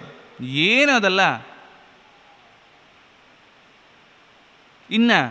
ಇನ್ನೊಂದು ಪ್ರಶ್ನೆ ಬರುತ್ತೆ. ಅಂತಹ ರಾಜಸೂಯ ಯಾಗ ಮಾಡ್ತಕ್ಕಂತಹ ಸಂದರ್ಭದಲ್ಲಿ ಭೀಮಸೇನ ದೇವರು, ಅರ್ಜುನ ಮೊದಲಾದವರೆಲ್ಲರೂ ಕಪ್ಪ ಕಾಣಿಕೆಗಳನ್ನು ತರ್ತಾರೆ. ಅದೆಲ್ಲ ದೊಡ್ಡ ಒಂದು ವಿಷಯದಲ್ಲಿ ಬರೀತಾರೆ ಆಚಾರ್ಯ ಮಧ್ವರು, ಸುಂದರವಾಗಿ ನಿರೂಪಣೆ ಮಾಡ್ತಾರೆ. ಅಷ್ಟು ದಿಗ್ವಿಜಯವನ್ನು ಮಾಡಿಕೊಂಡು ಅನೇಕ ರಾಜಗಳಿಂದ ಕಪ್ಪ ಕಾಣಿಕೆಗಳನ್ನು ತಂದು ತನ್ನಿಮಿತ್ತದಿಂದ ಜರಾಸಂಧನ ಸಂಹಾರ, ಅದು ಅಷ್ಟೇ ಅನ್ನರಿಂದ ಅಸಾಧ್ಯವಾಗಿರ್ತಕ್ಕಂಥದ್ದು ಭೀಮಸೇನ ದೇವರು ಮಾಡಿ ತೋರಿಸಿದರು. ಮಾಡಿ ದೊಡ್ಡ ರಾಜಸೂಯ ಯಾಗವನ್ನು ಮಾಡ್ತಾರೆ. ಒಂದು ಪ್ರಶ್ನೆ ಬರುತ್ತೆ, ಅಲ್ಲ ಆ ರಾಜಸೂಯ ಯಾಗದಲ್ಲಿ ವೇದವ್ಯಾಸ ರೂಪದ ಪರಮಾತ್ಮನ ಒಂದು ರೂಪ ಇತ್ತು, ಪರಶುರಾಮ ರೂಪ ಇತ್ತು, ಕೃಷ್ಣ ರೂಪ ಇತ್ತು. 3 ಜನರ ರೂಪ ಇದ್ದರೂ ಕೂಡ ವೇದವ್ಯಾಸ ದೇವರನ್ನು ಅಗ್ರಪೂಜೆಗೆ ಇಡಬಹುದಾಗಿತ್ತು. ಹಾಗೆ ಯಾರ ತೊಂದರೆನೂ ಬರ್ತಿರಲಿಲ್ಲ. ಶಿಶುಪಾಲ ಚಕಾರ ಇತ್ತಿರಲಿಲ್ಲ. ಯಾಕೆಂದರೆ ವೇದವ್ಯಾಸ ದೇವರು ಭಗವಂತ ಅಂತ ಎಲ್ರಿಗೂ ಗೊತ್ತಿತ್ತು. ಯಾಕೆಂದರೆ ಇದು ಈ ವೇದವ್ಯಾಸ ದೇವರಿಂದಲೇ ನಾವಿಷ್ಟು ಜನ ಇವತ್ತು ಬರ್ತಕ್ಕಂಥವರಾಗಿದ್ದೇವೆ ಎನ್ನುವ ಜ್ಞಾನ ಎಲ್ಲರಿಗೂ ಇತ್ತು. ಆದ್ದರಿಂದ ಶಿಶುಪಾಲನ ಸಂಹಾರ ಹೇಗೆ, ಅದರಿಂದ ವೇದವ್ಯಾಸರನ್ನು ಮಾಡಲಿಲ್ಲ. ಹೋಗಲಿ, ಪರಶುರಾಮನನ್ನು ಮಾಡಬೇಕು ಅಂದರೆ ಇದೇ ಪರಶುರಾಮನಿಂದಲೇ ಎಲ್ಲರೂ ಕೂಡ ಶಸ್ತ್ರಾಭ್ಯಾಸವನ್ನು ಮಾಡಿಕೊಂಡು ಬಂದಿದ್ದಾರೆ. ಯಾಕೆಂದರೆ ಇದೇ ಪರಶುರಾಮನ ಬಳಿಯಲ್ಲೇ ದ್ರೋಣಾಚಾರ್ಯ ಮಾಡ್ಕೊಂಡು ಬಂದಿದ್ದು. ಆ ದ್ರೋಣಾಚಾರ್ಯರಿಂದ ನಮಗೆ ಶಸ್ತ್ರಾಭ್ಯಾಸದ ಒಂದು ಜ್ಞಾನ ಬಂದಿದ್ದು. ಆದ್ದರಿಂದ ಈ ಪರಶುರಾಮನನ್ನು ಕೂಡ ಪರಮಾತ್ಮನ ಅವತಾರ ಅಂತ ಅವ್ರಿಗೂ ಸ್ಫುಟವಾದಿತ್ತು. ಆದ್ದರಿಂದ ಅವನನ್ನು ಮಾಡಲಿಲ್ಲ. ಯಾರನ್ನು ಮಾಡಿದ್ರು? ಕೃಷ್ಣನ್ ಕರ್ಕೊಂಬನ್ನಿ ಅಂದರು. ಕೃಷ್ಣ ಏನು ಮಾಡ್ತಿದ್ದ ಅಂದರೆ ಎಲ್ಲೋ ಮೂಲೆಯಲ್ಲಿ ಇದ್ದಂತೆ. ಏನು ಮಾಡ್ತಿದ್ದ? ಬ್ರಾಹ್ಮಣರು ಊಟ ಮಾಡಿರ್ತಕ್ಕಂಥ ಎಂಜಲು ಎಲೆಗಳನ್ನು ಎತ್ತಾ ಇದ್ದಂತೆ. ಅವನು ಕರ್ಕೊಂಬನ್ನಿ ಅಂದರು. ಅವನನ್ನು ಕರ್ಕೊಂಬಂದ್ರೆ ಏನಾಗುತ್ತೆ? ಅವನು ಒಬ್ಬ ಗೊಲ್ಲ ಅನ್ನೋ ಬುದ್ಧಿ ಇತ್ತು ಎಲ್ರಿಗೂ. ಕೃಷ್ಣ ಅವನು ಯಾರೋ ಒಬ್ಬನು ಗೊಲ್ಲ, ಅವನನ್ನು ಹೋಗಿ ಅಗ್ರಪೂಜೆಗೆ ಮಾಡಿದ್ರೆ ಶಿಶುಪಾಲನಿಗೆ ಕೋಪ ಬರುತ್ತೆ, ಆಗ ಶಿಶುಪಾಲನ ಸಂಹಾರಕ್ಕೆ ಒಂದು ಕಾರಣವಾಗತ್ತೆ ಅಂತ. ಅದಕ್ಕೆ ಮಹಾಭಾರತದಲ್ಲೊಂದು ಮಾತು ಬರೀತಾರೆ, ಎಲ್ಲಿ ವಿವಾದಾಸ್ಪದವಾಗಿರ್ತಕ್ಕಂತಹ ವಿಷಯವಿದೆಯೋ ಅದನ್ನೇ ಎತ್ತಿ ಸಿದ್ಧಾಂತ ಮಾಡುವುದು ಭೀಮಸೇನ ದೇವರ ಧರ್ಮ ಅಂದರು. ಅಂದರೆ ಅವರ ಮತ. ಎಲ್ಲಿ ವಿವಾದಾಸ್ಪದವಾಗಿರ್ತಕ್ಕಂತಹ ವಿಷಯ ಬರುತ್ತದೋ ಅಲ್ಲೇ ಮಾತಾಡಬೇಕು. ಅಯ್ಯೋ ಅದೆಲ್ಲ ಕಾಂಟ್ರವರ್ಸಿ ರೀ, ಅದೆಲ್ಲ ಮಾತಾಡಬಾರ್ದು. ಹಾಗೆ ಮಾಡಲಿಲ್ಲ ಪಾಂಡವರು. ಕಾಂಟ್ರವರ್ಸಿನೇ ತಗೊಂಡ್ರು. ಸಿದ್ಧಾಂತ ಮಾಡಬೇಕಲ್ಲಿ. ಕಾಂಟ್ರವರ್ಸಿ ಇರದೇ ಇರತಕ್ಕಂತಹ ವಿಷಯವನ್ನು ಸಿದ್ಧಾಂತ ಮಾಡೋದು ಏನಿದೆ ಅದರಲ್ಲಿ? ಪರಶುರಾಮನನ್ನು ದೇವರು ಇವನ ಅಗ್ರಪೂಜೆ ಮಾಡಬೇಕು ಅನ್ನೋದರಲ್ಲಿ ಏನು ಸ್ವಾರಸ್ಯ? ಯಾವುದರಲ್ಲಿ ಕಾಂಟ್ರವರ್ಸಿ ಇದೆಯೋ ಅದನ್ನೇ ಎತ್ತಿ ಹಿಡಿಬೇಕು, ಅದನ್ನು ಸಿದ್ಧಾಂತ ಮಾಡಬೇಕು. ಕೃಷ್ಣನನ್ನು ಗೊಲ್ಲ ಅನ್ಕೊಂಡಿದ್ರು, ಅವನು ಗೊಲ್ಲ ಅಲ್ಲ, ಕೃಷ್ಣ ಪರಮಾತ್ಮ ಅಂತ ಪ್ರಪಂಚಕ್ಕೆ ಮುಟ್ಟಿಸಬೇಕು. ಅದು ಪಾಂಡವರ ಒಂದು ನಿರ್ಧಾರ. ಹಾಗೆ ವಾದಿರಾಜರು ಅಷ್ಟೇ. ಇವತ್ತು ವಾದಿರಾಜರ ವಿಷಯದಲ್ಲಿ ಕಾಂಟ್ರವರ್ಸಿ ಇದೆ, ಆ ಕಾಂಟ್ರವರ್ಸಿನ ಎತ್ತಿ ಹಿಡಿಬೇಕು ನಾವು. ಅದಕ್ಕೋಸ್ಕರ ಅದು ಕಾಂಟ್ರವರ್ಸಿ ಮಾತಾಡಬೇಡಿ ಅದನ್ನು ಅಂದರೆ ಸಿದ್ಧಾಂತ ಆಗೋದು ಹೇಗೆ? ಅಲ್ಲಿ ಕೃಷ್ಣ ಪರಮಾತ್ಮನ ಗೊಲ್ಲ ಅನ್ಕೊಂಡ್ರು. ಇವತ್ತು ವಾದಿರಾಜರನ್ನು ಒಬ್ಬ ಯಾವುದೋ ಗೋಪಿಕಾಸ್ತ್ರೀ ಅಂತ ಅನೇಕ ಜನ ಹೇಳ್ತಾರೆ. ಅಲ್ಲಿ ಗೊಲ್ಲ ಅಂದರು, ಇಲ್ಲಿ ಗೋಪಿಕಾಸ್ತ್ರೀ ಅಂತಾರೆ ವಾದಿರಾಜರನ್ನು. ಅಲ್ಲಿ ಕೃಷ್ಣ ಪರಮಾತ್ಮ ಅಂತ ನಾವು ಹೇಗೆ ಪಾಂಡವರು ನಿರ್ಧಾರ ಮಾಡಿದ್ರು, ಹಾಗೆ ನಾವು ವಾದಿರಾಜರನ್ನ ಗೋಪಿಕಾಸ್ತ್ರೀ ಅಲ್ಲಪ್ಪ, ಎಲ್ಲ ವೇದಗಳಲ್ಲಿ, ಪುರಾಣಗಳಲ್ಲಿ, ಇತಿಹಾಸದಲ್ಲಿ ಅನುಮಾನದಿಂದ, ಪ್ರತ್ಯಕ್ಷದಿಂದ, ಆಗಮದಿಂದ ಸಿದ್ಧರಾಗಿರ್ತಕ್ಕಂಥ ರುಜುವರೆಣ್ಯರು ಅನ್ನುವುದನ್ನು ಸ್ಥಾಪನೆ ಮಾಡಬೇಕು. ಅದು ನಿಜವ. ಅದಕ್ಕೆ ವಿವಾದ ಸ್ಥಳೇಶು ಅಂತಾರೆ. ಎಲ್ಲಿ ವಿವಾದ ಬಂದಿದೆಯೋ ಅಲ್ಲಿಯೇ ನಿರ್ಧಾರವನ್ನು ಮಾಡಬೇಕು ಅಂತ. ನೋಡಿ, ನೀವು ದುರ್ಯೋಧನನ ಪಕ್ಷವನ್ನು ವಹಿಸ್ತೇವೋ ಅಥವಾ ಪಾಂಡವರ ಪಕ್ಷವನ್ನು ವಹಿಸ್ತೇವೆ, ನಮಗೆ ಬಿಟ್ಟಿದ್ದು.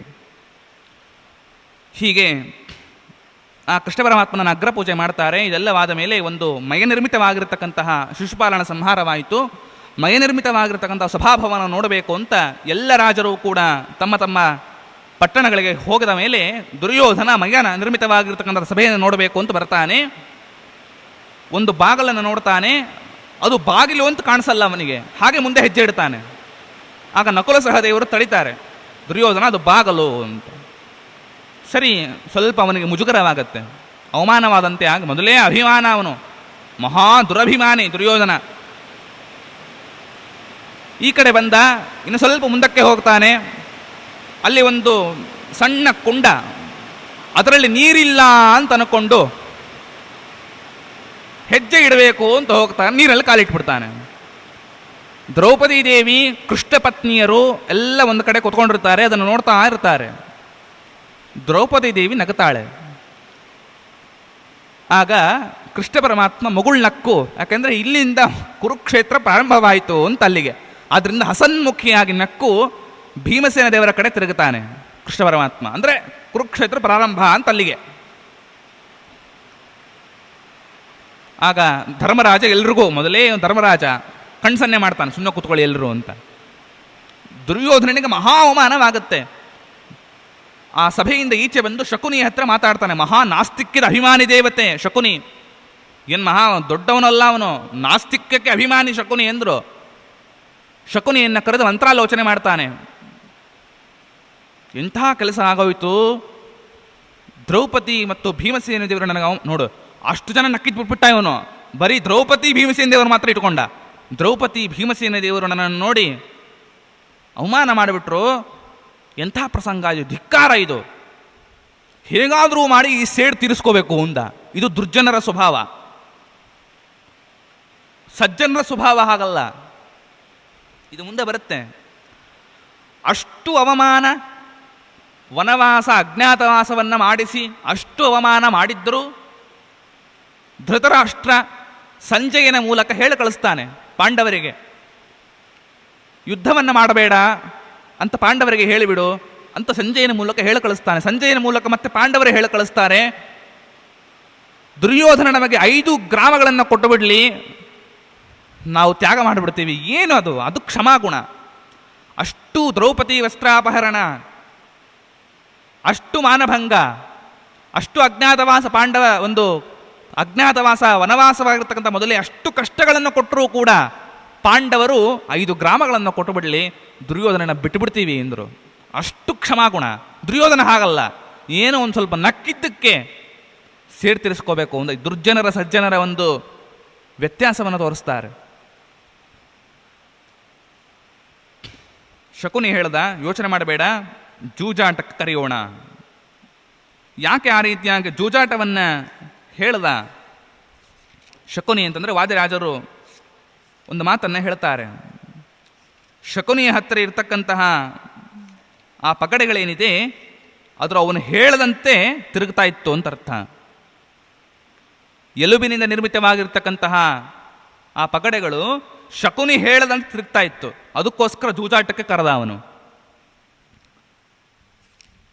ಜೂಜಾಟಕ್ಕೆ ಕರೆದಿರ್ತಕ್ಕಂತಹ ಸಂದರ್ಭದಲ್ಲಿ ಹೋಗಿ ಆ ಧೃತರಾಷ್ಟ್ರನ್ನ ಕೇಳೋಣ, ಯಾಕಂದ್ರೆ ರಾಜ ಅಲ್ವಾ, ಕೇಳ್ಕೊಂಬರೋಣ ಏನು ಹೇಳ್ತಾನೆ ನೋಡೋಣ ಅಂತ. ಧೃತರಾಷ್ಟ್ರ ಮೊದಲು ಬೇಡ ಅಂತಾನೆ. ಅಯ್ಯೋ ಅದು ಅಧರ್ಮ, ಹಾಗೆ ಮಾಡಬಾರದು, ನಮ್ಮ ಕುರುಕುಲದ ವಿನಾಶವಾಗತ್ತೆ, ಮಾಡಬಾರದು ಅಂತ ಮೊದಲಿಗೆ ಹೇಳ್ತಾನೆ. ಆಗ ಇವನು ಹೇಳ್ತಾನೆ ದುರ್ಯೋಧನ, ನೋಡೋ ನೀನು ಈ ಥರ ಮಾಡೋ ಹಾಗಿದ್ರೆ ನನ್ನ ಹೆಣ ನೋಡಬೇಕಾಗತ್ತೆ ಎಂದ ದುರ್ಯೋಧನ. ಧೃತರಾಷ್ಟ್ರಂಗೆ, ನೀನು ಈ ರೀತಿ ಹಠ ಮಾಡೋದಾದರೆ ನನ್ನ ಹೆಣವನ್ನು ನೀನು ನೋಡಬೇಕಾಗತ್ತೆ.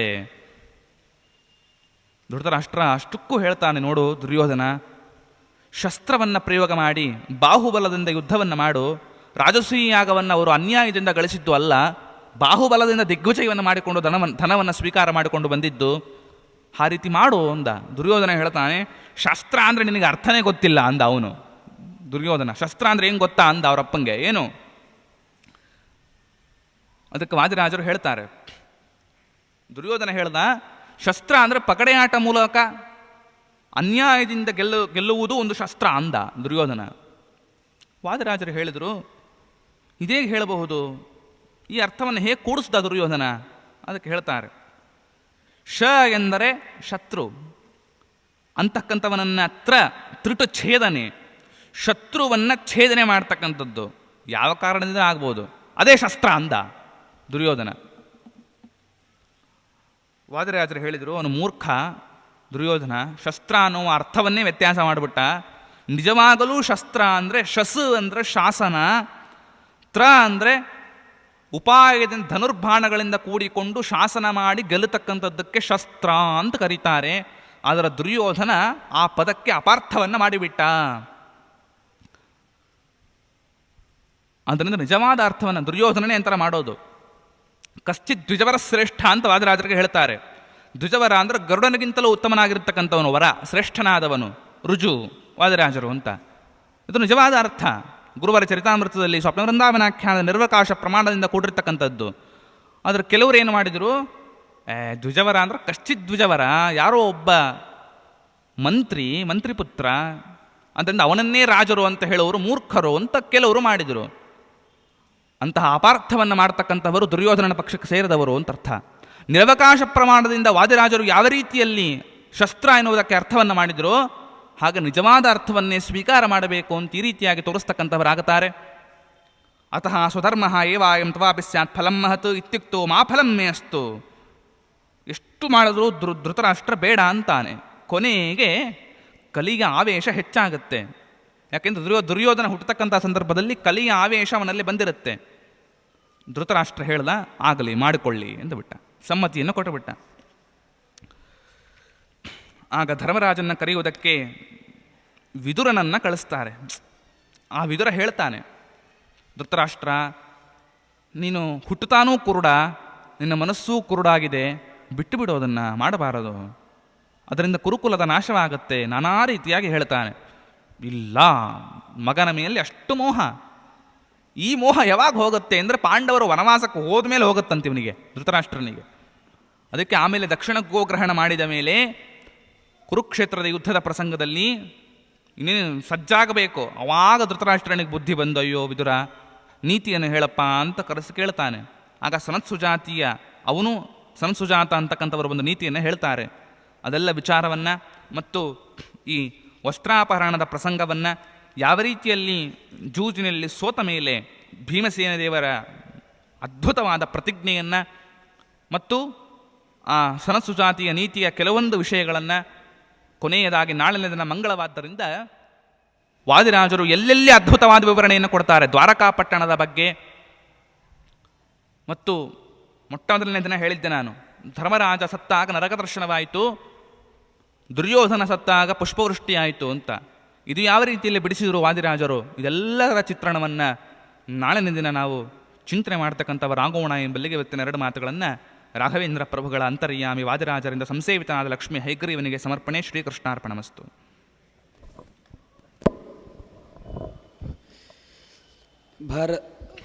ಬ್ರಹ್ಮದೇವರ ಶಾಪದಿಂದ ಹೇಗೆ ಒಬ್ಬ ಸ್ತ್ರೀಯರಲ್ಲಿ 5 ಜನ ಇದ್ದರು ಮತ್ತು ಪಂಚಪತಿತ್ವ ಇತ್ಯಾದಿ ಅನೇಕ ರಹಸ್ಯಗಳನ್ನು ವಾದಿರಾಜರ ವ್ಯಾಖ್ಯಾನ ಮುಖಾಂತರವಾಗಿ ನಮಗೆಲ್ಲರಿಗೂ ಮನಮುಟ್ಟುವಂತೆ ಹೇಳಿರುವಂತಹ ಆಚಾರ್ಯರಿಗೆ ಮಠದ ಪರವಾಗಿ ಅನಂತ ಸಾಷ್ಟಾಂಗಪೂರ್ವಕ ಧನ್ಯವಾದಗಳನ್ನು ಸಮರ್ಪಿಸುತ್ತಾ, ಹಾಗೆ ಕೇಳಿದಂಥ ನಿಮ್ಮೆಲ್ಲರಿಗೂ ಕೂಡ ಧನ್ಯವಾದಗಳನ್ನು ಸಮರ್ಪಿಸುತ್ತಾ ನನ್ನ ಮಾತನ್ನು ಮುಗಿಸುತ್ತೆ.